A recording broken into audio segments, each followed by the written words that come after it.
So what you're actually looking at here is a legal description or a legal definition from Canley concerning the word everyone. Now, we don't take this 100% to heart.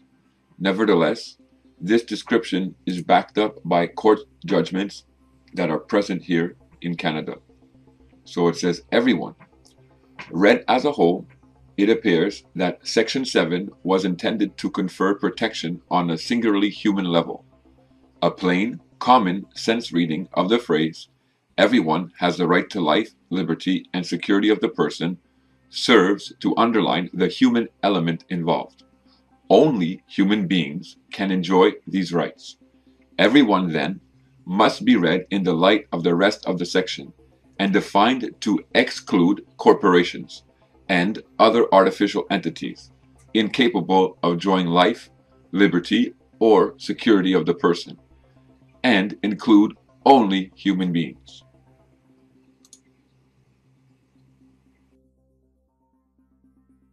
The minor differences in wording between Section 7 of the Charter and Section 1A of the Canadian Bill of Rights provide no scope for a successful argument that Parliament intended to extend, in the Charter, the guaranteed rights to a wider and different category of species than those recognized in the Canadian Bill of Rights. A fetus has never been recognized as a legal person, and the mere fact that rights set out in the Charter are now guaranteed does not permit the inference that Parliament intended to include fetuses in the term everyone. So, the term everyone includes every human being who is physically present in Canada and by virtue of such presence amendable to Canadian law.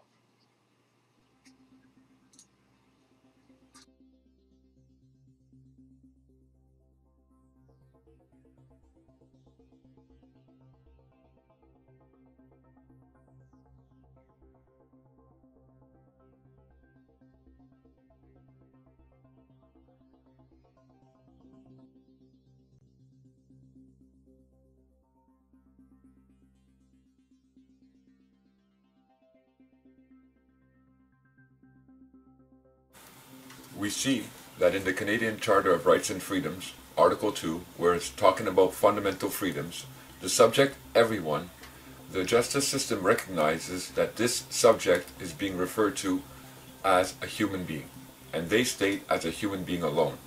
I contend that you can argue otherwise because some of the freedoms that are attached to the everyone, the human being, are attached to a person, an artificial person. They did it by twisting laws, but nevertheless, what's important to realize is that it is stated that a human being has those fundamental rights and freedoms that they can stand and operate under.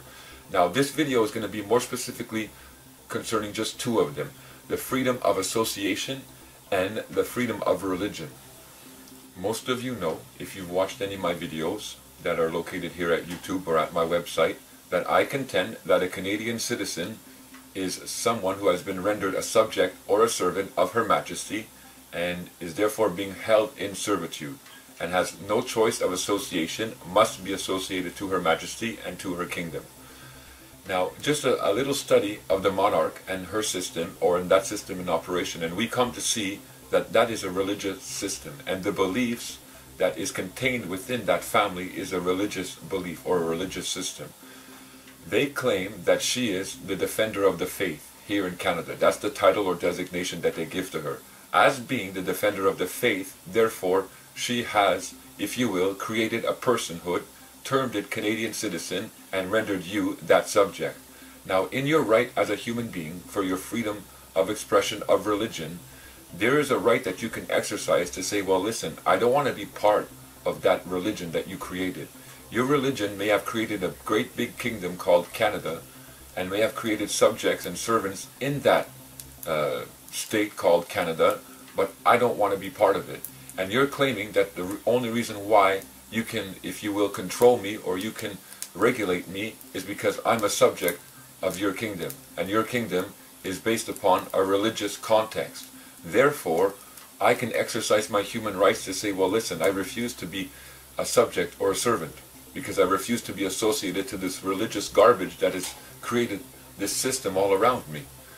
Now, apart from that, you also have the right to the freedom of association as a human being. And that works into the international law where it says that everyone, now you know that the word everyone is a human being, everyone has the right to recognition as a person before the law. You can associate as that person, you can enter into recognition as the Canadian citizen, but you have no obligation to take such designation. What you're looking at here is an international covenant. Actually, it would be better off to term it or to designate it a universally recognized human right. That is Article 16. If you look, it states everyone. And we know that everyone is referring to the human being, a man or a woman. And everyone shall have the right to recognition everywhere as a person before the law. So here in Canada, if you as a human being entered into recognition or took recognition as a person in law, you are taking recognition as that Canadian citizen. And that Canadian citizen is a subject and a servant of Her Majesty. And they will apply the regulations, the rules, and the enactments against that person, the Canadian citizen. Now, you, as a human being, can exercise this right. It is there for you to use. You have the freedom to enter into recognition or the freedom to refrain from entering into recognition as a person before the law. That is your right. That is recognized in their own law. This right is included within the Canadian Charter of Rights and Freedoms because there is an international obligation upon all parties to this covenant to include these rights domestically within their charter, within their Constitution Act. And we do see so.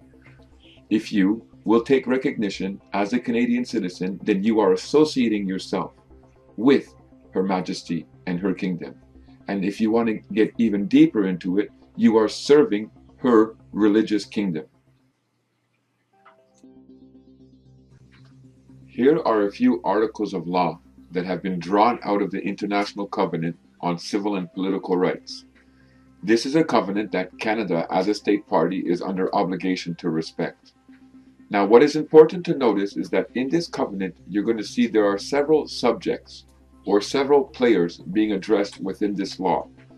You will have the subject, every citizen. And then you also have the right of men and women. And then you also have the designation being brought forth of all persons. Now, within each of these subjects or players, they have different rights and responsibilities or duties and obligations that are attached to each subsequent subject. So a Canadian citizen or a citizen, for example, has different duties or different obligations than a man or a woman would have. So what is important to note is that within law, you have different players, different subjects, and you recognize them by their title, whether it be all persons or men and women or every citizen. When we subsequently look into the domestic law and we check the subject and players that are present within the domestic law, we find the same situation that is transpiring. We're going to find everyone, and as you saw in the beginning of this video, that everyone is referring to a human being. And that human being has different rights and freedoms, or if you will say, duties that is attached to it, than a citizen would. And indeed, we do find in the Canadian Constitution Act a subject that is titled or designated a citizen. And we also find a subject or a player that is titled or designated any person. So once again, each of these titles or each of these designations, they will have different responsibilities. They will have different rights and different freedoms, depending on what role is being operated from. In the Canadian Charter of Rights and Freedoms, Article number 7, we see the subject clearly indicated as being everyone. That is indicating a human being. And that human being has the right to life, liberty, and security of the person. So, the human being has the right to liberty. Now, just under this, you're going to see the oath or affirmation of citizenship. And you see very clearly that the Canadian citizen, the subject, that player, has to take an oath of allegiance and swear to serve Her Majesty. Now, this is contradictory to one another because a human being has the right to liberty, yet a Canadian citizen is under bondage to servitude. There are clearly different operations of law, clearly different freedoms, different rights that are attached to the different players, to the different subjects that are in law. And what you are seeing here is just one little example of what is transpiring here in our country.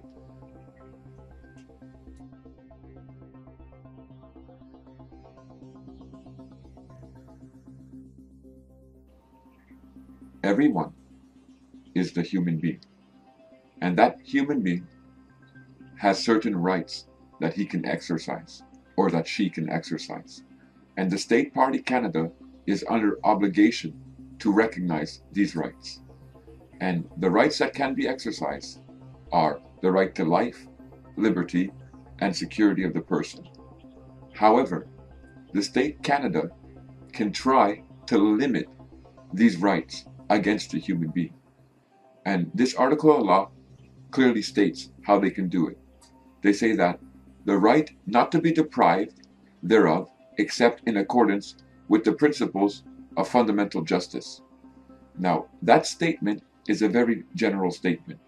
It doesn't really describe to you what obligations.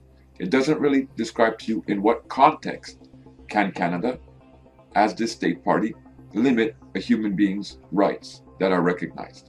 It just states simply that there is a right that can deprive the human being of the rights that we have just declared. However, they are done, or this is done, through what we term the principles of fundamental justice. And it leaves it in the air. So it's a hidden mystery unless you go on a voyage, on a journey, to see what exactly is the power that Canada has to limit a human being's rights and freedoms.